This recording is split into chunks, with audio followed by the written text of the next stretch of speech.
Hello, everyone, and welcome back to the Man and Nolan Show. We're glad to be with you guys this week, and there's lots to talk about, so let's get into it.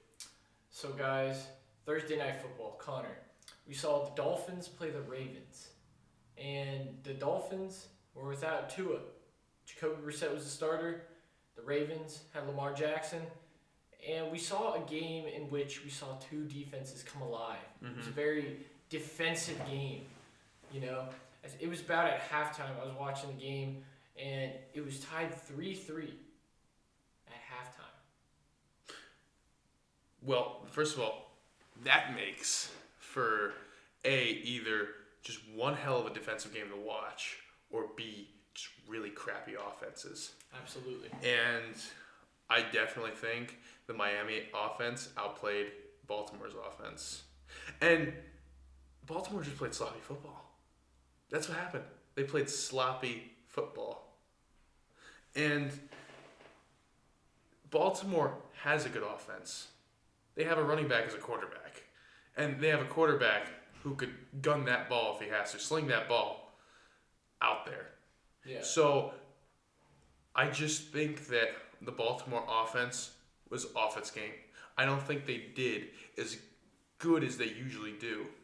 I mean, last week when they went up against the Vikings, right? The Vikings have talent. The Vikings are not a bad team. They just don't have it put together.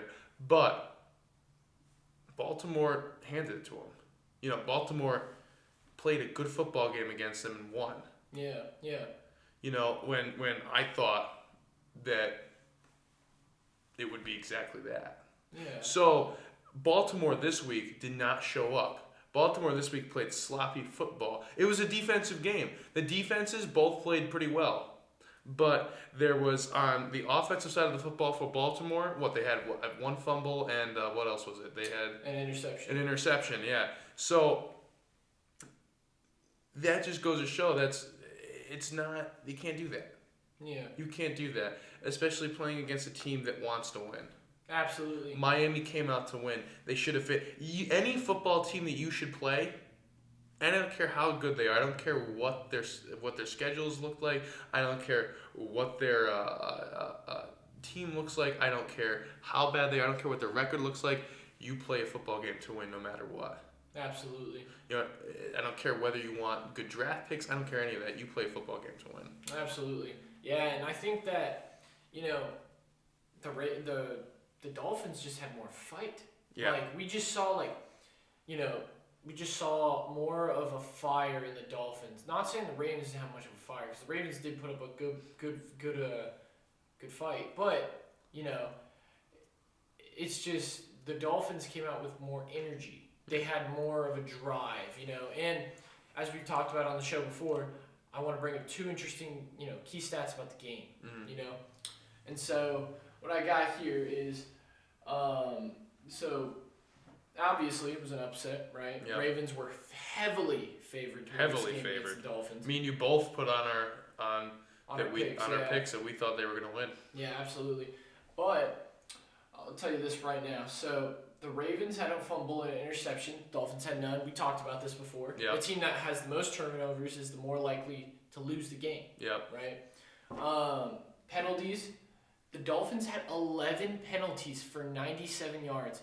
The Ravens did not have that much penalty yards. No. I think they had 3 maybe. Yeah. But if you watch the officiating during the game, you're just like, how is that a flag? Like, there was a roughing the passer called. I saw that. Literally, the Dolphins guy just ran up and, okay, fine. He might have hit Lamar Jackson in the head a little bit. It was, you know, but his momentum was carrying him forward. Yeah. It was a football-type play. You know, you're supposed to get hit a little bit, but, you know, that was, you know, the penalties kind of killed the Dolphins a little bit. Yeah. You know, it helped the Ravens drive down the field, you know, a lot easier. And, you know, it was just created more fluidness, you know, and created more opportunity for the Ravens to have more of a shot. You know, what they did with that opportunity is up to them. And obviously they didn't take the most of that opportunity. No, they didn't. But, you know, the Dolphins can't have these costly penalties. No. You know, especially at the end of the game. But that's just called bad officiating on top of that. I mean, I saw that. That was ridiculous. I mean, 10 years ago, that would have been just normal. Yeah. You know what I mean? Might as well just put a pillow on the ground so you can lay the quarterbacks down softly. Yeah. But, when they want to make the game safer, and they want to make things, just more easy, for the players, to, their health. And we live in a day and age, health is important, yada, yada, yada. Not saying health wasn't important back then, but they allowed for more guys to just play. Yeah. It was a more violent game. Absolutely. But we can go on and on about penalties, but, then again, but it's what happened. I mean, think about it. I mean, you're right. The Ravens, with that many penalties coming from the Dolphins, had the opportunity to perform. Yeah. And they didn't. They didn't pull it together. They played sloppy. Yeah, absolutely. Absolutely. But I will say, though, that, third down efficiency. All right. I'll tell you this stat right now about that close game. Mm-hmm. So the Ravens were 2 of 14 on third downs. Yep. Horrendous. Dolphins, 3 of 13. Yeah. I gotta say, defenses, lights out on both ends. Offenses, seriously, they had no answer. 3 of 13 and 2 of 14. No. What on earth is going on? But, the Dolphins at the end of the day, they had a few really good plays. Mm-hmm. They had a few plays where you're just like, wow, Albert Wilson. You know who Albert Wilson is? The wide receiver for the Dolphins? Yep. He ran, I think it was a wheel route. He was going upfield, busted coverage, no one open. I think that was the biggest play of the night, or of the game. Yeah. Tua hits him for a perfect play. Puts him down. Was it Tua or Jacoby Brissett? It was Tua, because Jacoby Brissett went down with a knee injury. That's right. And so Jacoby was like, I'm good to go, but they stuck with Tua. Yeah. So, I think that, the Dolphins made 1, 2, 3 really good plays that really defined the game. And that was the difference maker there in that game. Mm-hmm. So, the Ravens, trying to come back, they just couldn't put it together. And, the Dolphins played a hell of a game. So, it just goes to show you, the underdog can always take it, Yeah. Being heavily, I mean, there was one point they were the Ravens were favored by 50. Yeah. The Dolphins, I saw somewhere. And, I was just like, who's to say the Dolphins can't win this game? Yeah. Well, it comes down to who showed up to play football. Absolutely. I will always go back to that. Who showed up to play football? Yeah. It's just I don't care what, as I said, I don't care what team it is. You gotta show up to play football. Yeah, absolutely. You absolutely do. You're 100% right, Connor. But moving on, in other news this week, we saw Odell Beckham sign with the Rams. So Odell Beckham signing with the Rams. This probably, I think, was just a very, very big shocker, I think, to a lot of people. Yeah. Seeing Odell Beckham go to the NFC West to a Super Bowl contending Rams team. And, I gotta say, I was very surprised, Before it all happened, I was very surprised. I mean, we all know that Les Snead, the GM of the Rams, he's not afraid to go out and get big name players. No, he's not. Especially with that Von Miller trade we talked about a few weeks ago. Yeah. He is just firing. They're all in, as they tweeted out 2 weeks ago. I think that because there was rumors that that Odell might go to the Pats. Yeah. Packers possibly. Yeah.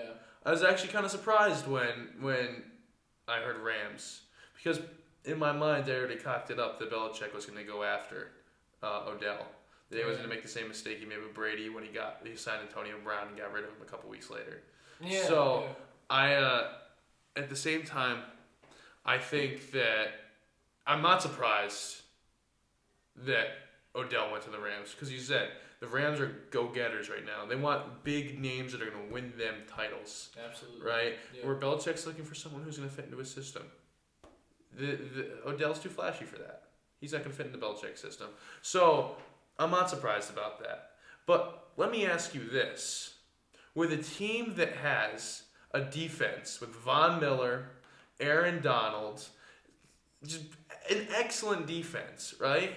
And has an offense with a good quarterback. Matt Stafford is an excellent quarterback. He can pull up good plays.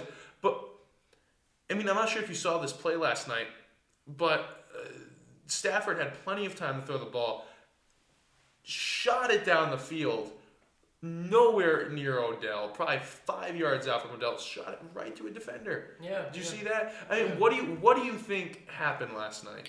I think, the Rams, obviously, they're coming out and they're like, we're the Rams. We're the Rams. You know what I mean? They took a loss to the Titans the week before, Yeah. And in both games, there was one thing that I think I saw was very common in those games, and that was Matt Stafford had like a string of bad plays. Mm-hmm. He was rattled. Yeah. And as soon as you rattled Matt Stafford, even as a veteran quarterback like himself, who's been in the league for 14 years or something like that, I think that it rattled him. You're on a team where the Rams. I think if you think of perfection in the NFL, I think of the Rams. Yeah. The Rams are the flashy New Jersey, new stadium, California, guys. Yeah. That they have everything. They're kind of like the guys, the good money looking kids. Yeah. Like they're much like that. And the 49ers said, you know what, we're going to challenge you. Kind of like like we just talked about with the Ravens and Dolphins. The Dolphins went and challenged the Ravens. The 49ers went and challenged the Rams. Mm-hmm. That defense, that coverages, those defensive backs that the 49ers played, hell of a game. Well, even the 49ers offense, the defense held its own, obviously. Yeah. It prevented the Rams from scoring points. But the 49ers, I'm surprised that Jimmy Garoppolo hasn't stuck with being decent like he was. Jimmy Garoppolo, how long ago was it that the 49ers won the Super Bowl? Probably, I think it was 2 years ago. Yeah, because it was against the Chiefs. Yeah. And you have guys like George Kittle. I saw a clip of George Kittle pancaking. He pancaked Von Miller. It was the 49ers offense was playing rough. Yeah. They wanted to play football. They went and they said, we are winning. We don't care about the Rams. We don't care about the super team. We don't care about the guys on the other side of the line because we're going to win. We're going to show them that we're the San Francisco 49ers and that we're going to play football. And that's exactly what they did. And I just think that again, it comes down to the Rams. Did they think that they were just gonna win it because they have all these weapons now? Yeah. No, and I think that also the Rams, they're trying to get this chemistry.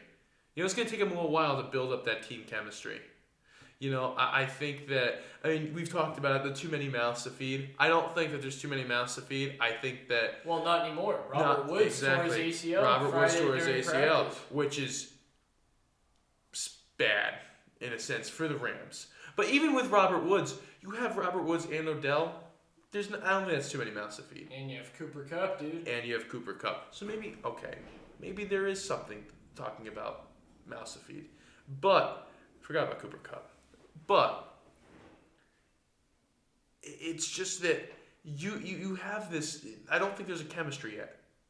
At the same time, I think they showed up thinking that they were going to be on fire because they have so many good football players now. They have an offense and a defense that can really, really, really play a good football game, but they don't have that chemistry yet. And I think they showed up saying, I think there was in pridefulness. I think they said, we're going to win because we're the Rams. We have all these guys now. And underestimating the underdog again. It's the underdogs. Absolutely. The underdogs, there's always going to be an underdog every week that you're like, wow. The Cowboys bounced back from last week. The Pats bounced back. And the Cowboys bounced back from last week and said, okay, we're here to win football games. Yeah. You know what I mean? Absolutely. The Cowboys destroyed the Falcons. They were embarrassed by the Broncos. We're here to win football games. Yeah. And you got to watch out for those underdogs. I don't care who it is. You got to watch out for them because once in a blue moon, they're gonna say, "I'm done with this. I want to win." Yeah, Absolutely. And they're going to take a good football team and they're going to hurt them. Well, yeah, and I mean, that's true, but, the Rams are 0-2. They've been 0-2 since they traded for Von Miller, 0-2 since they tweeted out, we're all in, and they put all their draft picks in the pot, and sitting at, I think they're 7-3, they're... Which isn't a bad record. They're not, they're in a good spot, you're 7-3, but if it doesn't continue to be a trend, they're okay. They can forget about these 2 losses, keep going. But... regroup themselves. If Odell's behavior becomes a problem in that locker room, you can't lose that locker room.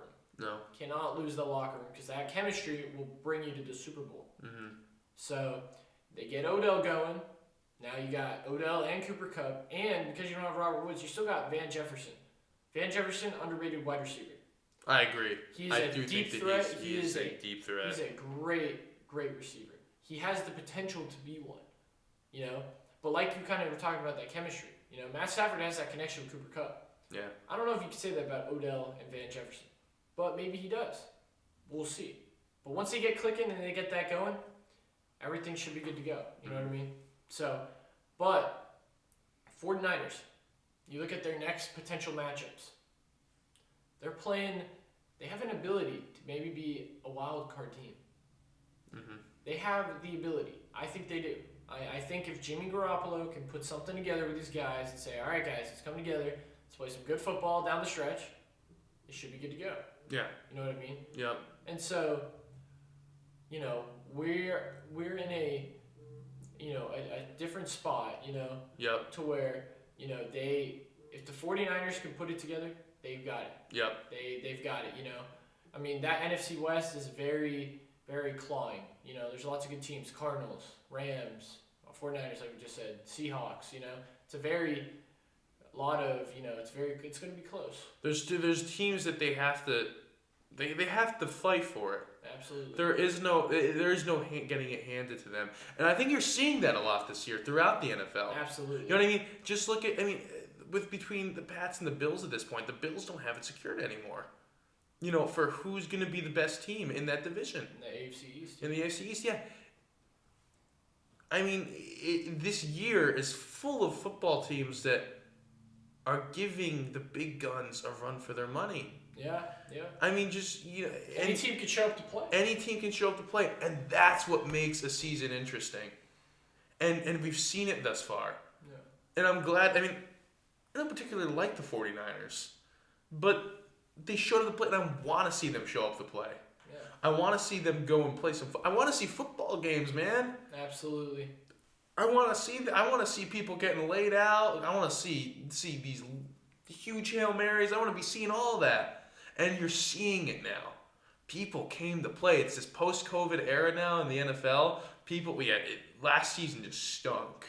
It just was boring to watch. There was no fans.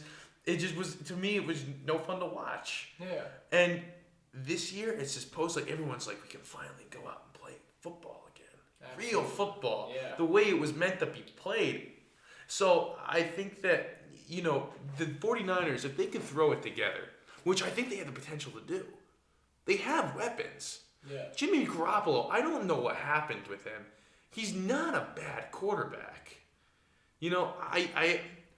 I think there's a lot of factors that goes into that. It goes into coaching. It goes into, quarterback's ability to think for himself as well. Absolutely. I think when quarterbacks can think for themselves, they're obviously going to be better. Yeah. When they can say, well, coach, I think we should do this, instead of just listening their earpiece to whoever's, the offensive coordinator speaking in their ear, okay, run this. You know what I mean? They should be sitting there saying, well, I think we should do this. I'm on the field. I'm looking at it, and I say we should do this, unless you see something I don't, which obviously that's what they're there for.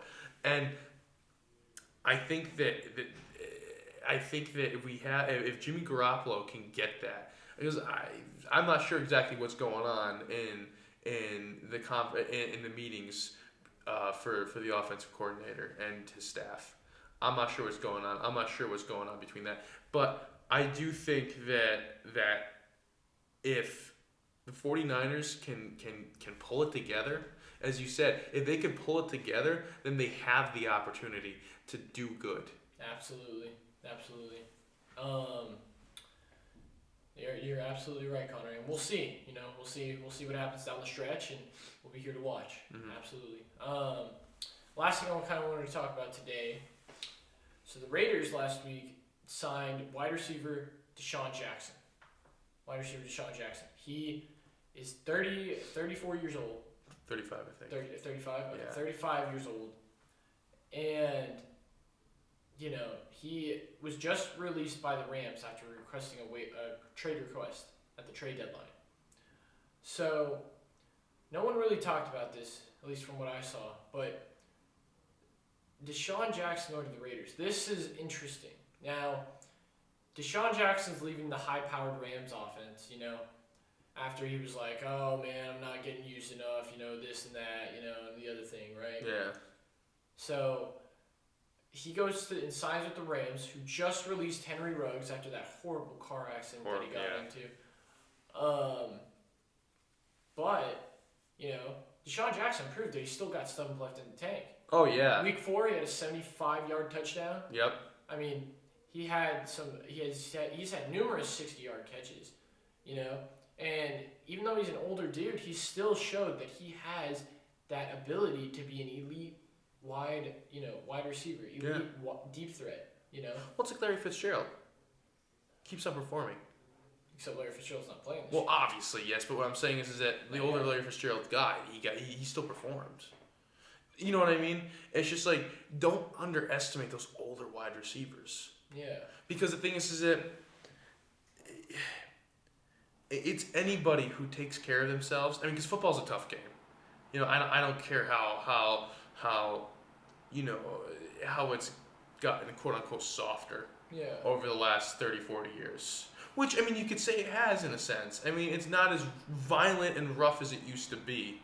You look at those old vintage clips. It was violent, extremely violent. Absolutely. Nowadays, it's still violent, but there's more rules in place to not make it as violent. Yeah. So I think that you take those old wide receivers, they take care of themselves and they're amazing athletes. And I think Deshaun. I think he has it. Yeah. I think he has it. Absolutely. I mean, after seeing that 75-yard touchdown, it's like, wow, this guy, he's not done. He's not washed over. Yeah. Because, these guys train for an immaculate amount of time, an incredible amount of time. Yeah. And it's you see those older wide receivers performing still, and as good as they were, just as good as they were, 10 years ago. Yeah. I truly believe that. Yeah. And, maybe Deshaun Jackson is this piece to where the Raiders can finally, take that AFC West division. Yeah. And I think they can. Yeah. I think they can. And the Raiders obviously have suffered some losses recently with Ruggs and that horrible accident, with John Gruden leaving. Because John Gruden commanded that ship for such a long time. And Gruden had that locker room. Yeah. Yeah, Gruden had the respect of that locker room. Yeah. So I just think that, and that's a whole nother story in itself. And it's frustrating to see when a team is starting to come together. What are they going to do? But see, that's where adversity comes in. Exactly. You know what I mean? That's where the morale comes in. Exactly, but that's what they're paid to do. Exactly. They're paid to do, but that's what sports in general is about. Yeah. How are you going to deal with this adversity? How are you going to deal with when you just got burned for like an 80-yard touchdown? How are you going to deal with when you just committed a penalty? How are you going to deal with you just dropped 5 passes? Yeah. How are you going to deal when you just missed that block? Exactly. I mean, because the thing is that one thing I learned when I played football in high school was that you don't do your job, you individually, the entire system fails. Exactly. You know what I mean? You miss one pass block, you miss one block, that's an extra yard not gained. That's why you got your brothers to pick you up. Exactly. And that's why football is a team sport. It is a team. That's why it's a team sport. And the thing is that out of this, you could see, and I think you could see it with the Raiders. The Raiders have the potential to come out of this and say, we got it. Absolutely, they do. I think anybody, I think that, and it comes back to this. I know I've been repeating myself this episode, but it comes, who shows up to play football? Who shows up to play football? Who's going to come and play the game? And that's what it is. A good coach will take the 11 best guys on both sides of the ball who are going to go out and then say, I don't care who's on the other side of the line. I'm going to do my assignment. I'm going to make my blocks. I'm going to catch my passes. I'm going to throw my passes. I'm going to make sure that my handoffs are incredible and that it flows. I'm going to make sure if we're running ISO, we're running ISO. I know what my play calls are. I know what the line calls are. I'm going to make sure that my center's calling out the Mike linebacker. I'm going to make sure of this. And if a team can do that, regardless of who's coaching, I mean, obviously, who's coaching matters. Who's starting matters. I'm not saying that, but it's what do they do for the rest of the season? Are they going to sit back? Oh, well, we lost Gruden, we lost Ruggs. Are they going to sit back and say, no, we just got a brand new opportunity to perform again. Exactly. We just have a brand new opportunity. We just got Deshaun Jackson. So what are we going to do with that? Absolutely. Are we going to use him, or are we going to sit back and make him feel like this was a waste of time? Exactly. Exactly. And especially for those other guys in that locker room, they should take some pride in saying, like, oh shoot, they just signed another wide receiver. Yeah. Do they believe in us? Yeah. Why they sign another guy? Yeah, like, we could do just as good. Exactly. So that it should light a fire under them and say, let's compete. Go. Let's compete, man. Let's play football. Exactly. So, but that Raiders team, if they could get something going, they could be looking dangerous. Oh, yeah. Derek Carr especially. Even after that horrendous football game that they played on Sunday against the Chiefs, losing 41-14, like, put that one away and just say, all right, let's go. Yeah. Let's focus on the next one. Let's focus on winning these games down the stretch. Yeah. Like we just talked about. So if the Raiders get something going, I could see them potentially sneaking their way into the playoffs. Yeah. Most definitely. There's plenty of teams that can sneak their ways into the playoffs. Don't count out the Raiders just yet. Don't count out the Raiders. There's plenty of teams that you can count on that are going to upset. Yeah. I think over the next couple of weeks, again, going back to the AFC East, do I think that the Bills have it still? Yeah. But I think come next year, it's either going to be one or two possibilities. Mac Jones absolutely craps the bed, or he sits there and he goes, I'm going to beat the Bills this year. I'm going to beat Josh Allen. Absolutely. I'm going to beat the Bills, the notorious Bills, who are good. You know what I mean? Yeah. 3 or 4 years ago, you couldn't say that. Now it's like, I love to watch the Bills. And I'm from New England. It's just, you know what I mean? It's just like, so it's just like, I'm excited to see. Like, I was raised a Cowboys fan, which makes no sense. I'm from New England. But, it's raised a Cowboys fan. The Eagles, I think they can make it in the playoffs. Yeah. I hate the Eagles. Yeah. So it's just like, who's going to show up to play the game? Absolutely. Don't count out the Raiders. Yeah, absolutely. So, and we'll see what happens, and we'll see it. It's very interesting now that we're getting into November, December. This football. is crunch time. This is crunch time. This is when football becomes violent and nasty again. Oh yeah. People want to win. I love it. Oh yeah. But anyways, thank you all for joining us this week. And thank you for joining us, supporting us. Please sure to like and subscribe and share with your friends. And we'll catch you in the next week's episode. See you guys. Thank you.